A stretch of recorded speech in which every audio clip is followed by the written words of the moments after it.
So I know his dad's pulling for him. Chris placed second in this tournament last year, I believe. Yes, he did at 140. And he's a bona fide #1 seed to repeat, to be a champion this year. I've spoken to Chris's father, Charlie, on a number of occasions, and he has expressed the feeling that it is difficult coaching your son. I'm sure it is, but I can't wait. I'm afraid I'll never have that opportunity.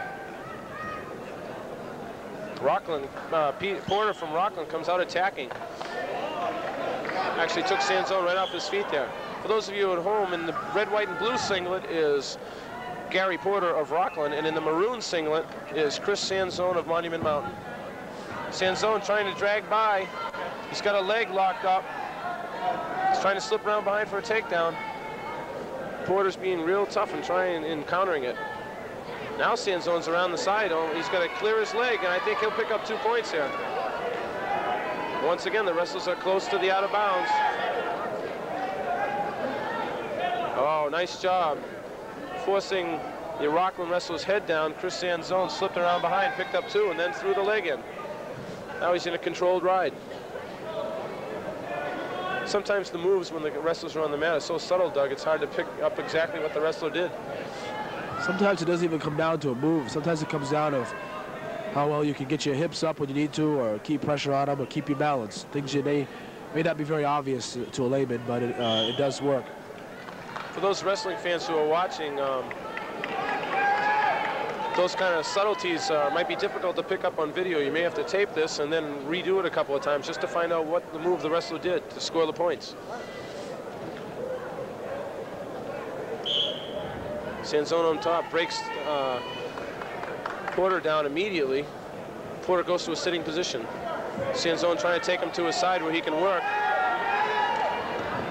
Porter's going to try to turn left or right here as hard as he can, and obviously Sanzone is going to try to stay behind him. Porter's on the head of Sanzone. He comes out front. See, looks like he's neutral here anyway if he doesn't get 2. Absolutely. See, Chris Sanzone failed to stay behind on the other kid's sit. So Porter...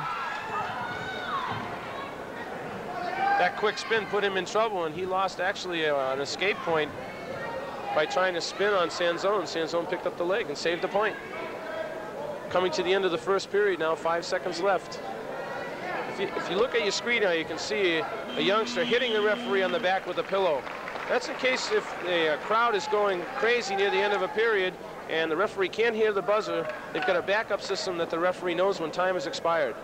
Sometimes that's really important. It certainly is, because sometimes it gets so noisy that there's no way of hearing the buzzer. It's saved and lost bouts before. Sure has. Rockland's in the down position. Sanzone coming on. You can see he put his palm right on his elbow and his the other hand right on the wrestler's belly button. Chris Sanzone's going right to the leg ride here. I think that's a good ride to maintain a lead. Obviously, he thinks it's a safe ride, even though if you look closely, the Rockland wrestler has his hand inside the leg. And if he can pry it off, he'll be in good shape to escape. I'm wondering if Sanzone can score from this position. I don't think he can. I think he's content to let the Rockland wrestler not score. And the referee good call by the referee. Absolutely. If you can't improve yourself, get him out of that and get a fresh start. Yeah, once again, it goes back to all our coaching staff and the refereeing staff wanting wrestling to be action-filled. Once again, Sanzone on the heavy breakdown, picking the ankle and grabbing the cross wrist. We've spoken today over and over again about stalling and keeping the action going. If you think about it for a second, wrestling is probably the only sport which doesn't let you sit on a lead or protect a lead. You could stall in basketball once you got a lead. You could stall in football. You could sit on a lead in almost every other sport, but wrestling does not allow you to do that. Right, encourages a lot more action, which of course makes it a lot more fan appealing. I think wrestling would be a lot less fan appealing if the wrestlers were allowed to go to the huddle after they completed every move and discuss new strategy. Absolutely. I think the intent is clearly to keep the action moving along. And here's a happy coach back, hometown coach Rick Moyer, his wrestler winning the state title.